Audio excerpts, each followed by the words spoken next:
Hi everyone, my name is Tyson and welcome to RetroHellspawn Reviews, my new show I'm doing on this channel that will more than likely be the focus of the channel. Now, let's get to the topic at hand, Brutal Doom. What the fuck is Brutal Doom? I hear you cry. Well, Brutal Doom is a mod of the original Doom, using the many source ports such as GZ, Doom, and Zandronum that cranks the excitement of Doom up to 12 on a 10-point scale of badness. How? Well...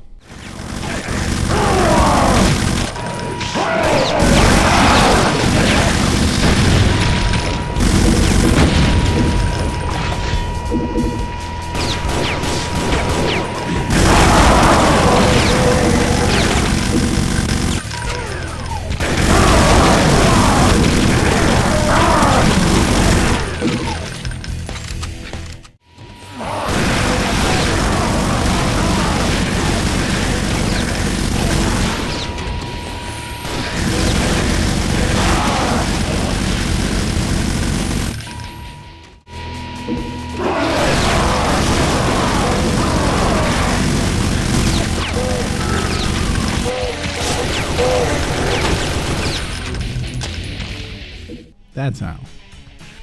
There have been so many additions and minor changes to the game that combined really make a major change to the game that was starting to show its age to many gamers. To me, however, it's probably the best aging FPS of its era. Sure, its control scheme was very difficult to deal with, sure the whole not really aiming thing got annoying, and sure the key mechanic got annoying to some, but overall it's a wonderful game. Let's discuss the many changes that Sergeant Mark IV made to this incredible game that really gave it new life. First and foremost, what really changes things up, mouse aiming. To be more precise, the source ports allow mouse aiming. The mod just takes advantage of that by making it so instead of the enemies having a single large hitbox that does the same amount of damage no matter where you hit, each hitbox denotes not only how much damage you'll do, but how you'll possibly detach limbs, explode their head, tear them down with a minigun, whatever. This changes things tremendously because not only do you do more damage, but you can go through the game getting headshots and everything, sufficiently lowering how much ammo you use. However, to compensate for making killing enemies much easier, Sergeant Mark IV added a few things to make killing them more difficult. For instance, they do much more damage, they're smarter, they can actually roll out of the way of your shots, and sometimes if you shoot off their leg, they'll pull out a pistol and shoot you while on the ground. Not to mention, they don't always die when an explosion goes off near them. Sometimes it just knocks them off their feet. Being that in Vanilla Doom the only way an enemy falls is when they're dead, this will throw off veterans of the game a lot. Next, let's talk about weapon changes. The pistol has been removed unless you choose to use the mutator that brings it back with an updated skin, and has been replaced with an assault rifle. This is a very good thing because the gun you start off with now isn't completely useless and can be actually used in situations where, say, the shotgun wouldn't be, or the minigun wouldn't be. This is great because now you aren't left with a completely useless gun after you get the minigun like it was in the original, actually encouraging old school tactics that would be used in games like Quake or Duke Nukem 3D. On top of this, the shotgun spread has been changed to where it's not quite as useful from a distance, though it is surprisingly accurate from across the damn map. The super shotgun has been changed, and for the better.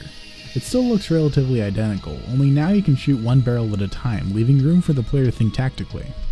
I also noticed that it's a much closer range weapon than the regular shotgun, as it has a much larger spread, which also gives the shotgun meaning where it would normally be rendered useless by obtaining the super shotgun. The minigun has been changed substantially. You can just use primary fire, which is relatively accurate with some recoil that does a lot of damage in a short period of time to a large number of enemies. However, now there's an option to where if you press the secondary fire to warm up the minigun, getting the barrels rotating, you get an insane amount of knockback and you can literally watch enemies get torn apart. If you tear them down all the way with it, you get a brutality bonus. Next up we have the plasma rifle. Like Vanilla Doom, it's a more powerful alternative to the minigun. However, there have been some nice little tweaks. First, when you kill an enemy with it, they burn alive, and it's wonderful to watch. Second, if you hold down the secondary fire, you actually use it as a flamethrower, which is nice, but very short-ranged.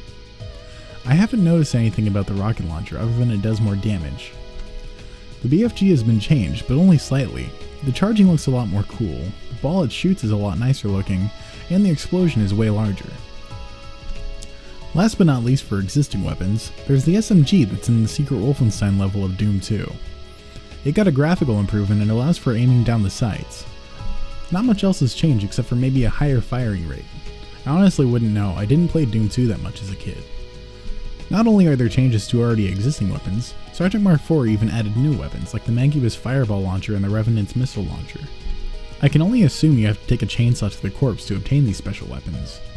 There's also a variation of the BFG that I don't know if it's a secret or if it's available via cheat only, but I put it in Give All and got the BFG 10,000, which is basically a fully automatic BFG, though you'll have to be damn careful because you could easily get yourself killed with that one. If you don't want all the weapons, just type Give BFG 10,000 while cheats are active. Another gun that he put in the game is the Railgun from Quake 3, which to my knowledge is only available via cheats. Just type Give Railgun in the console and you'll get it. It uses the same ammo as the plasma gun in the BFG, and might I say, it's damn fun to use. By the way, don't worry about copying the cheats from the video, I'll include them in the description. Next on the list. It's a minor change, but they added the ability to aim down the sights for guns that don't have a secondary fire, which to my knowledge only includes the rifle, the shotgun, the aforementioned SMG, the railgun scope, and that's it.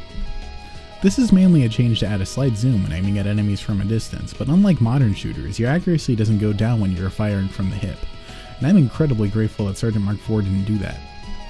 Next I'm going to talk about graphics. Some things are added by the engine, some are added by the mod taking advantage of the engine. The engine allows for dynamic lighting, and the mod adds a glow that makes all light sources not only dynamic but destructible. A small touch, but a nice one. On top of that, the engine allows for anti-strepic filtering up to trilinear, HQX4 filtering, VSync, and so many damn options that you can make the game just right for you.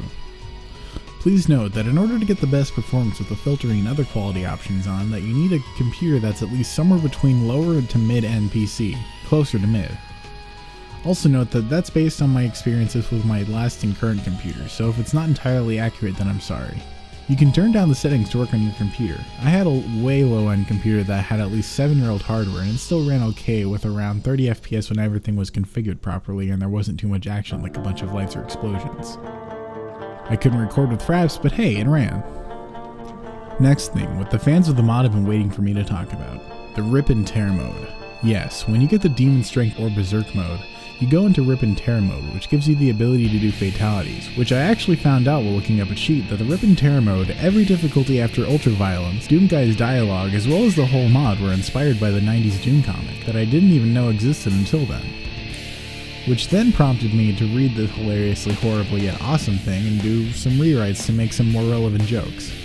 I'll link that in the description below, or maybe I shouldn't. I don't want to give anyone brain damage from reading this horrible thing.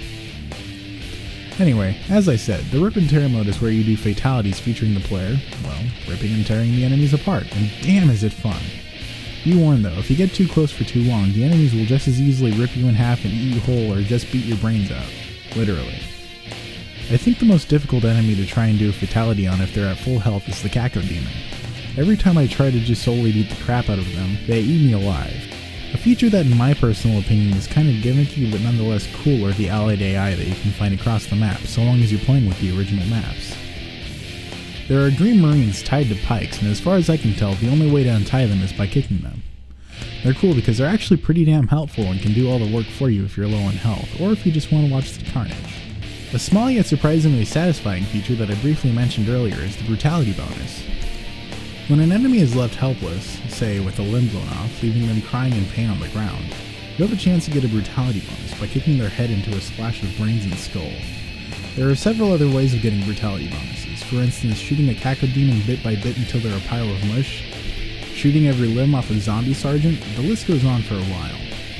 What makes this so satisfying is that what a brutality bonus does is it rewards the player 5 health. I don't know if it's still in the mod, but in the older versions like version 16 or 18, you might sometimes get armor instead of health. Anyway, this is incredibly satisfying and encourages the player to take full advantage of the truly brutal nature of the mod, and this small detail that may have gone unnoticed by players might actually be my favorite addition to the mod. The last feature I'm going to talk about is the general melee system.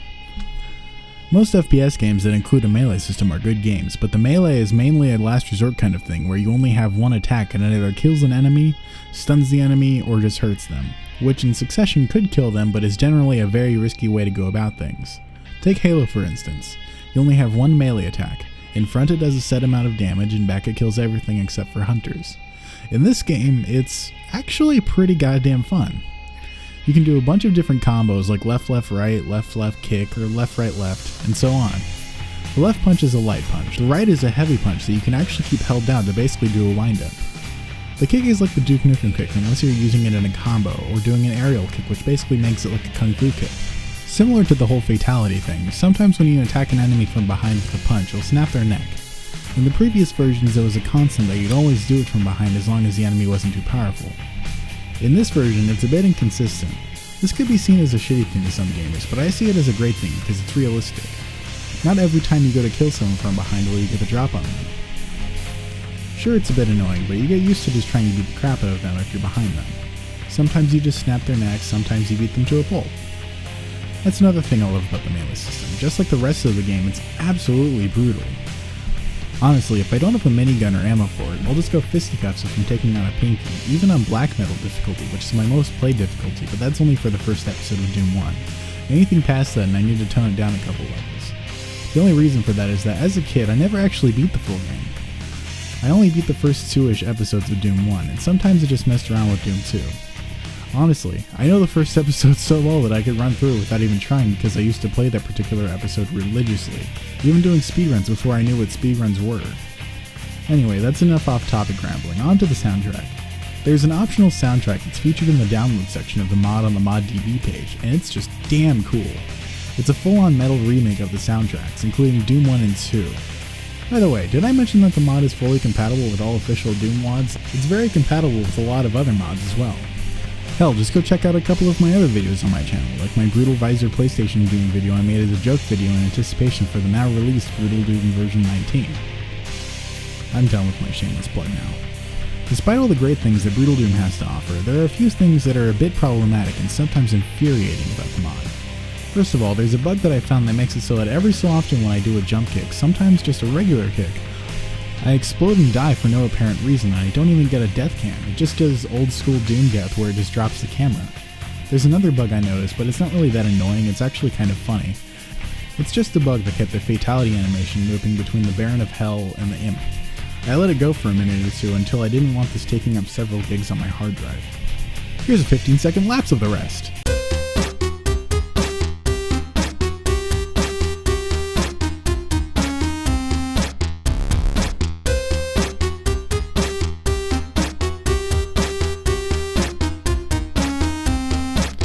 Honestly, aside from this, I couldn't find anything that was really annoying about the mod that wasn't because of my lack of skill or something I couldn't figure out after a few minutes of experimenting.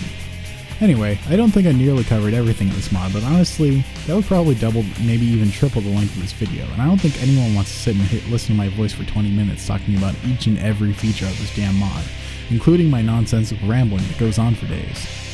Anyway, if you like this video, go ahead and give it a thumbs up, and possibly consider subscribing. I'll be making a lot more reviews as that's what I want the main focus of my channel to be. Occasionally I'll make a Source Filmmaker video or something, and I'll probably make a few more shows to fully encapsulate what I want to do with this channel. Anyway guys, until next time, this is RetroHellspawn signing off.